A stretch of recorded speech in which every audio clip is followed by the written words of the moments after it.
যে তিনটা ধারা মানে উড়িষ্যা, বিহার, এই হ্যাঁ এখন তখন তো বিহারই, ঝাড়খণ্ড তো তখন হয়নি, বিহার এবং পুরুলিয়া। তো একটা সময়তে এই তিনটে প্রদেশ তো একটাই ছিল। তো কোথাও কি এরকম মানে বিষয়, মানে ছৌয়ের ইতিহাসের দিকে যদি আমরা যাই, তাহলে কি এরকম কিছু ঘটনা আছে যে একটাই ছৌ তারপরে তিনটা ক্ষেত্রে গিয়ে নিয়ে, মানে তিনটা জায়গায় গিয়ে নিয়ে আলাদা বৈশিষ্ট্য অর্জন করে জিনিসটা হয়েছে, নাকি তিনটে প্রথম থেকেই তিনটে আলাদা? না, তিনটার আমরা রকমের মানে উৎপত্তি দিয়ে এটা দেখতে পাই, যেটা আমার মানে এতদিন কাজ করি যেটা, বা সরাইকেল্লা, ময়ূরভঞ্জ এইসব জায়গাগুলোতে যাইনি, যেটা দেখতে পাচ্ছি। এবারে এইগুলার একটা করে মানে বৈশিষ্ট্য আছে। সেটা হচ্ছে যে যেমন আমাদের পুরুলিয়া ছৌয়ের উৎপত্তি বা সৃষ্টিটা কি কোথার থেকে হইল।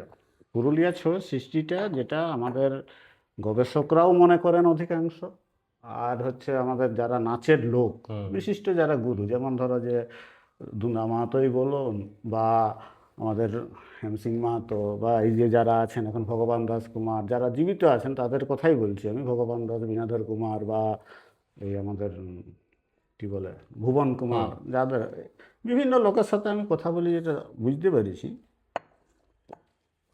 যে এই জিনিসগুলো পরে পরে তো বিবর্তন হতে হতে তো আজকে এই জায়গায় পৌঁছেছে। বা পুরুলিয়া ছোঁয়ার সৃষ্টিটা হচ্ছে তোমার আমাদের যেটা শিবগাজনকে কেন্দ্র করে যে কাপ ঝাঁপ হইতো, আচ্ছা, সেইখান থেকে, কাপ ঝাঁপ থেকে পুরুলিয়ার আজকের ধীরে ধীরে ধীরে ধীরে আজকের এই রূপটা নিল। কাপ ঝাঁপটা কীরকম, যে কাপ ঝাঁপে কী করতো তখন, ওই যে আমাদের যে ভক্তা, যারা শিবের উপাসক, যাদেরকে আমরা উপাস করে ভক্তা থাকে, হ্যাঁ ভক্ত ভক্তা যাদেরকে বলি, বলে, হ্যাঁ। তারা কি করতো, তারা ওই যে গাজনের যেটা রাত, যেটা জাগরণের রাতটা, তাতে তাদেরকে জাগায় রাখার জন্যে তখন ওই কাপঝাপ নাচটা করা হতো। ওটাকে একটা নাচও বলতো। তাতে কী হতো, কেউ ওই কালি ঝুলি সনের পোশাক টোশাক পরে, কেউ দেবতা সাজতো, কেউ আবার বিভিন্ন পশু সাজতো, কেউ বাঘ সাজতো, কেউ হরিণ সাজতো, কেউ ভালুক সাজতো। এই করে সারা রাত ধরে একটা চলতো। তারপরে ওইটা ধীরে ধীরে ধীরে ধীরে নাচে পরিণত হলো। নাচে পরিণত হয়ে নিয়ে প্রথমে আইলো একইড়া, তারপরে হইলো মেল, তারপরে হইলো তোমার এই যেটা এখন পালা ছৌটা। এবার আরেকটা জিনিস যেটা দেখছি, ধর সেরাইকেল্লা, সেরাইকেল্লার ছৌয়ের উৎপত্তিটা হচ্ছে পাইকা, পাইকা নৃত্য থেকে, পাইকা বা ফরিখান্ডা নাচ থেকে। ফরিখান্ডা নাচটা কি, তখন যে পদাতিক সৈন্য ছিল রাজার, সেটাকে পাইক সেনা বলতো। ওই সেনা ছাউনিতে বিশ্রামের সময় তারা একটা অবসরণ, মানে বিশ্রাম করতো যখন, তো অবসরকালীন যে বলা হয় ওইটাকে কি বলে নৃত্য, ওই যে ঢোল, এই ঢাল আর তলোয়ার নিয়ে যে নাচটা, ফরি মানে হচ্ছে তলোয়ার, খন্ডা মানে ঢাল, ফরিখন্ডা। হ্যাঁ, তো এই দুটা জিনিস নিয়ে তারা বিভিন্ন রকম কসরত করতো, নাচতো।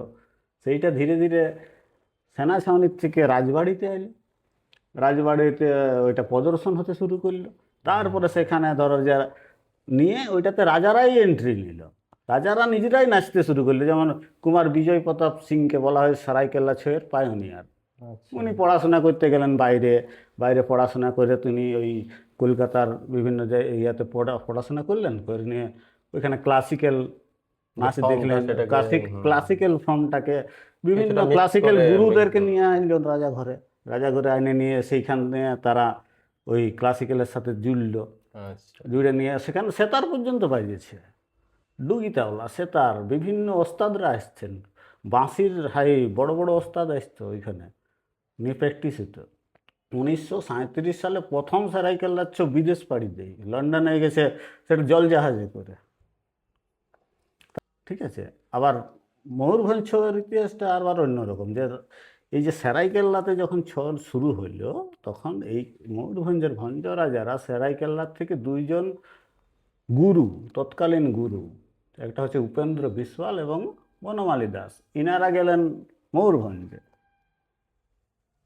তখন ময়ূরভঞ্জে যায়নি, ওই যে যে মার্শাল আর্ট, যেটা ওই যে বলছি ফরিখান্ডা নিয়ে নাচ, মার্শাল ডান্স, সেইটার ওখানে দুটা টিম তৈরি হলো রাজবাড়ির উদ্যোগে। একটা হলো উত্তর শাহী, একটা হলো দক্ষিণ শাহী, করে ওইখানে নাচের প্র্যাকটিস হতো এবং ওইটা রীতিমতো কম্পিটিশন হতো। তারপরে ধীরে ধীরে সেটা ছড়ে আনছে এই বাড়িপাদা বলো, রায়রংপুর বলো, এই অঞ্চলে। মানে সেই অর্থে কিন্তু পুরুলিয়ার নাচটা একেবারে পৃথক, মানে হ্যাঁ, কোথাও না কোথাও সরাইকেল্লা এবং একদমই পৃথক। ময়ূরভঞ্জ কোথাও না কোথাও একে অপরের সাথে সম্পৃক্ত হয়েছে কোনো কোনো সময়ে, পুরুলিয়া কিন্তু একেবারে পৃথকভাবেই একদমই পৃথক।